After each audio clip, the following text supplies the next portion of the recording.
I used to think the best way to get things done was to tell people exactly what to do. Be clear. Be direct.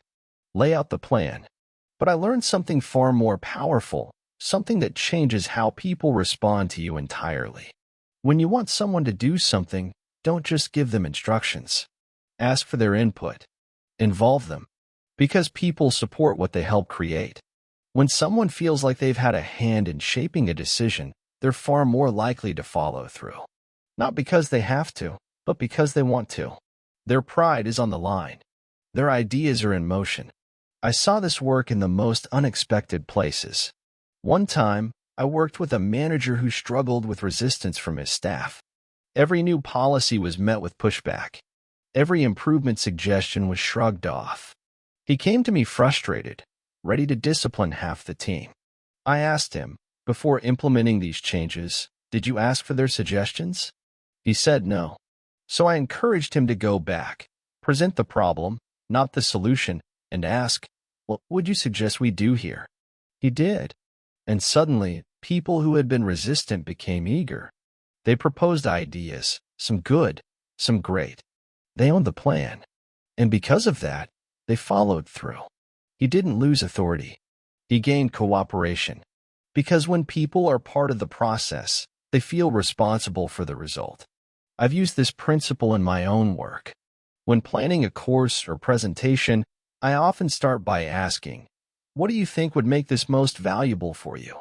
People light up. They offer thoughts I wouldn't have considered. And the end result is better, not just because of their ideas, but because they feel invested. This even works in everyday disagreements. Instead of saying, you're wrong, I ask, what would you do in my position? That one question shifts the tone. It moves the conversation from opposition to collaboration. One man in my class shared a story about a dispute with his neighbor over a fence. It had turned into a Cold War, silent glares, no communication. So he tried something new. He knocked on the neighbor's door and said, I know we've had different views on this. What do you think would be a fair way to settle it? The neighbor, shocked at the question, invited him in. They talked. They found middle ground. The fence got built, and so did a new friendship. That's what happens when you move from commands to cooperation.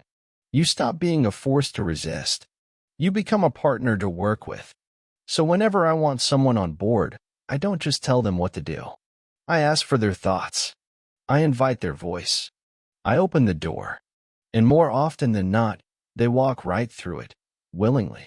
There's a magical moment that happens when you stop arguing and start agreeing, even if just a little. You see, most people expect resistance. When they voice a complaint, an idea, or a desire, they brace themselves for rejection. That's the default setting in most conversations, push and pull. But I discovered something that disarms tension faster than logic ever could. When someone shares their opinion, even if I disagree, I start by saying something like, I see what you mean, or that's a good point. And then I build from there. Not with, but, which negates everything they just said, but with, and. Yes, and. That one phrase does wonders. It validates. It invites. It turns opposition into partnership. I remember a business owner who had trouble with a long-time employee. The man kept resisting a new policy, and the owner had had enough. He was ready to issue an ultimatum. I suggested something else. Sit down with him, I said, and instead of laying down the law, ask, how do you think we can make this work in a way that fits with what you're already doing well? He tried it, and to his surprise, the employee opened up. He admitted his concerns, shared some valid points, and even proposed a compromise. That conversation saved the working relationship and improved the process. Because he felt respected. He felt heard. So often, all people want is to feel that their point of view matters. This applies to complaints too. When someone comes to me frustrated or angry, my instinct used to be to explain, to clarify, to justify. But that never worked. It only made them more defensive. Now, I let them speak. And when they finish, I say, you're absolutely right to feel that way. I think I'd feel the same in your shoes. That one line opens everything. I once had a student tell me about a customer who called in furious about a late delivery. Instead of defending the company, she said, "I'd be frustrated too. You were counting on us, and we didn't come through." The customer paused, then said, "Thanks. That's all I needed to hear." And the conversation turned from hostile to constructive. You don't have to agree with every detail to agree with the emotion. When people feel understood, they stop fighting. Even with children, this works. I remember a father telling me how his young daughter would argue every time he told her to do something. So one day, instead of saying, "Because I said so," he asked, "What do you think is the best way to handle this?" She blinked, then offered a solution that, while not perfect, showed she was thinking. He followed up with, "I like that idea. What if we added this to it?" They built the plan together. And for the first time, she followed through, because it was partly her idea. That's the beauty of this approach. It doesn't require you to give up authority. It just requires you to respect the other person's agency. Whether it's a team member, a spouse, a friend, or a client, people respond better when you show them they have a voice. So the next time you face pushback, don't tighten your grip. Open your hands. Say, "You're right to bring that up," or "That's an interesting idea. Let's work with it." And watch what happens when people feel they're building something with you, not against you. At some point, we've all faced it, a moment when someone's doing something we don't like. Maybe it's an employee cutting corners, a child refusing to listen, a colleague acting defensive. And our instinct is to tell them they're wrong, to point it out, fix it, lay it down. But that rarely works. So I started doing something else, something simple, but powerful. I began using a 3-step formula that changed the way people reacted to correction. Step 1. Begin with praise and honest appreciation. Not flattery, not manipulation. Real appreciation. Something true. Step 2. Call attention to the mistake indirectly. No finger pointing. No blame. Just gentle guidance. Step 3. Ask questions instead of giving direct orders. This turns correction into cooperation. Let me give you an example. I once had an assistant who made a consistent mistake in formatting reports. Instead of saying, "You're doing this wrong," I said, "I really appreciate how thorough you are in preparing these. They're clear and professional." She smiled. Then I added, "There's just one small thing I noticed. Would it make sense to align the headers a bit more with the template we discussed?" She nodded. "Absolutely. I can fix that." Problem solved. No defensiveness. No tension. Why? Because I led with appreciation. I avoided blame. And I invited her to fix it herself. People are far more likely to accept correction when it doesn't feel like an attack. I've seen this work even in high-stress situations.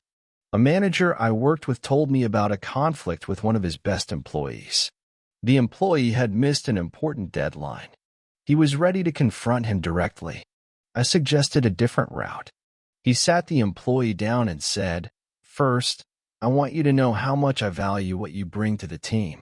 Your work this quarter has really elevated the project. Then, there was one piece I think got delayed. Do you think we missed something in planning?" The employee admitted he had overcommit. They worked together on a new timeline. That formula, praise, indirect correction, and invitation, created a real solution without conflict. Because here's the truth. When we criticize directly, people defend. But when we guide gently, they reflect. Even in marriage, this works. I remember forgetting an anniversary once. Instead of my wife launching into anger, she said, "You always go out of your way to make me feel special. That's something I love about you." Then she smiled and added, "I was really looking forward to doing something today." That hit harder than any scolding. She led with who I am at my best. She reminded me of what I value. And that made me want to make it right, without shame, without resistance. People respond to who we believe they are. So when we start with appreciation, we activate their better self.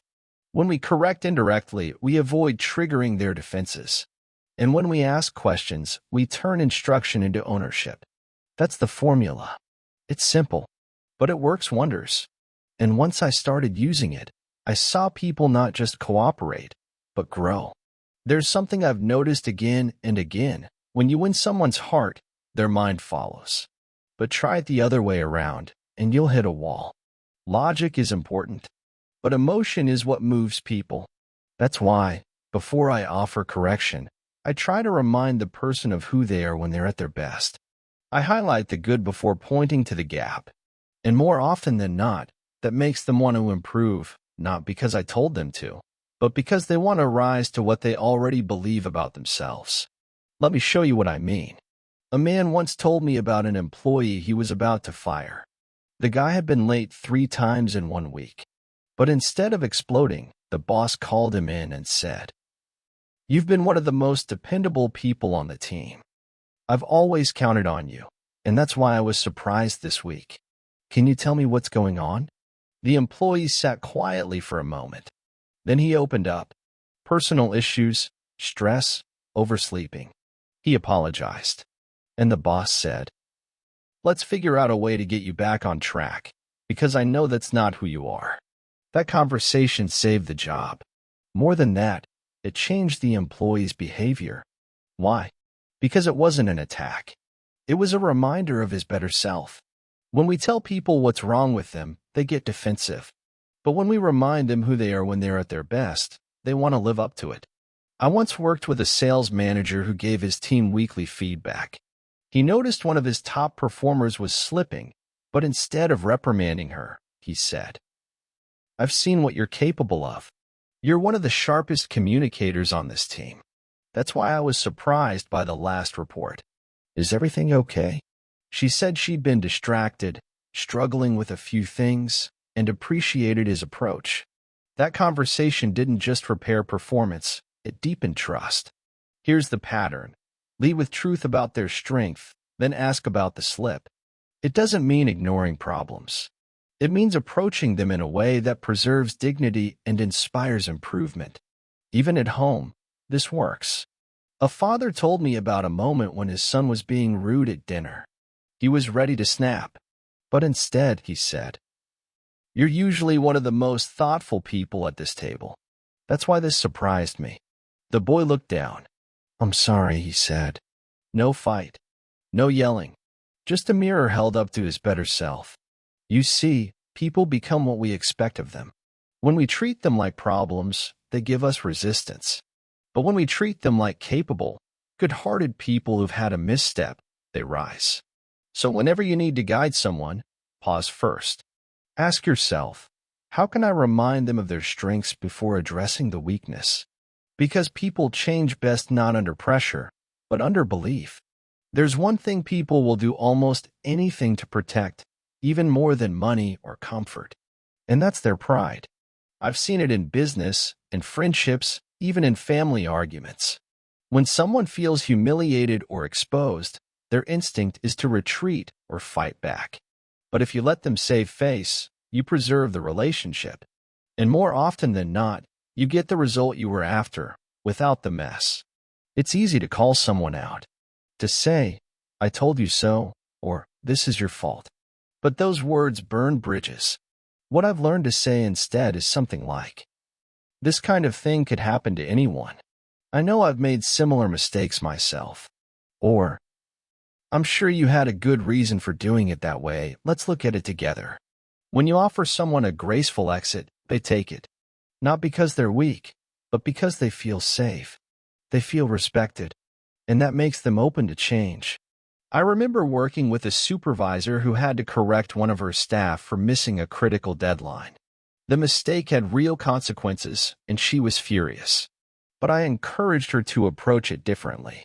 She sat him down and said, "I know how fast things move around here, and how easy it is to lose track of timelines.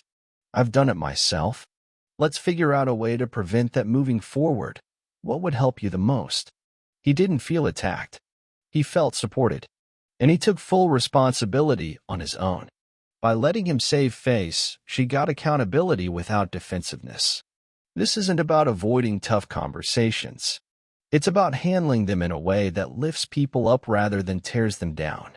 Even in difficult situations, I try to offer a cushion. A phrase like, anyone in your shoes might have made the same decision. I can see what you were trying to accomplish. Those small acknowledgments don't excuse the mistake, but they soften the sting. And that's often the difference between resistance and cooperation. One man in my course told me how he used this approach after a contractor made a costly error. Instead of threatening legal action, he called and said, I know how complicated these projects can get. I'm sure this wasn't intentional. How can we work together to make it right? The contractor responded positively. They found a solution, and their working relationship actually improved. Because respect, especially in hard moments, creates loyalty. It tells the other person, I'm not here to shame you. I'm here to move forward. And that's the foundation of real cooperation. So when someone messes up, pause. Resist the urge to prove them wrong or make a scene. Instead, find a way to preserve their dignity. Frame the mistake as a shared challenge, not a personal failure. Because when people feel respected, they give their best. And when they feel shamed, they shut down. In the end, we're all human. We all make mistakes. What matters is how we handle each other when it happens. So if you want lasting results, better teamwork, deeper trust, don't just be right. Be kind. Let them save face.